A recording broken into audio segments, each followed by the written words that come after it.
Hi, Shave Saracen. It's Tip Tuesday. It's time to talk about drumstick tips again. Today we're going to talk about round tips, and I'm going to hold this up. Hopefully the camera will focus on that pretty well. This is a Vader Fusion model, one of my favorite sticks. And the reason I'm going to talk about round tips is because that's typically my favorite tip. It gives you a full sound. There's a lot of weight behind the sound. Now I've got a drum pad set up here. I don't know if you can see it in the video or not. Regular pad is right here, but there's a carbon fiber disc on here.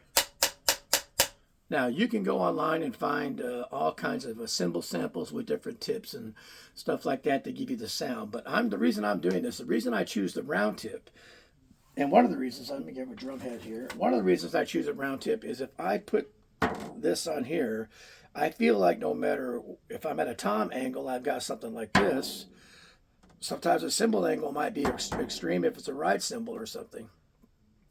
But my idea is that if it's a round tip, for the most part, and I'm going to say it perfectly, no matter what angle, I'm going to have a lot of, or a similar amount of stick tip contact. It's going to be pretty similar because it's round. And the reason I bring that up, let me grab another stick here really quick. I'm going to show you this tip.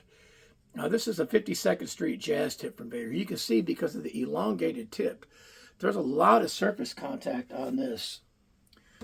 When I go like this, that's a lot more than the round tip. But when I go like this, let's say it's a cymbal or whatever, I have to tilt the stick a lot, or a tom, and it's even at that angle, it's still nowhere near the amount of tip surface that it is when I get to relatively flat. Okay, so the reason I brought this up is because I choose, like sometimes for jazz, I do choose a tip that's not round, because I can manipulate the sound a little bit more. But with a round tip, if I go to this disc and play in what I call a pretty normal position, you get that. I'm gonna change the angle from this to more like this now. Here's relatively normal. I'm gonna start getting extreme on the angle.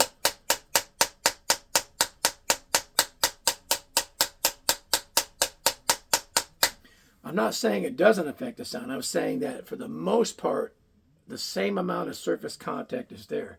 If I take this stick and do the same thing, it drastically changed the sound, okay? That's a very little tip surface at this angle. It got lighter in the sound. I'll go to the rubber part. It got lighter, fuller. When I go to the round tip, it stays closer to the same. Again, I'm not saying there's not a subtle difference. I'm saying that mostly on a round tip, you're going to have more surface contact. So that's why I prefer round, because no matter what setup I'm using, I can keep a lot of the surface contact of the tip on the drum head at angles of toms. I don't play my toms completely flat. I do angle them toward me slightly. Jazz, it depends. Sometimes I have the right cymbal down low in the place of a second tom and it's flat, and sometimes I have it up and it's tilted a little bit more. And my hand, if it's tilted, my hand may be riding in a position like that, but there's times if I have a fuller setup and I have to reach for the cymbal more, I might be more of an angle versus like that. So that's why I choose a round tip, and it's one of my favorite tips. So think about the amount of surface contact the tip is going to have on each surface you're going to play, the snare, the toms, the cymbal, and everything like that. And then, if you're in a music store, take a couple of different sticks with different tips and try them at different angles and see what's going to be beneficial to what you need to do. Check it out.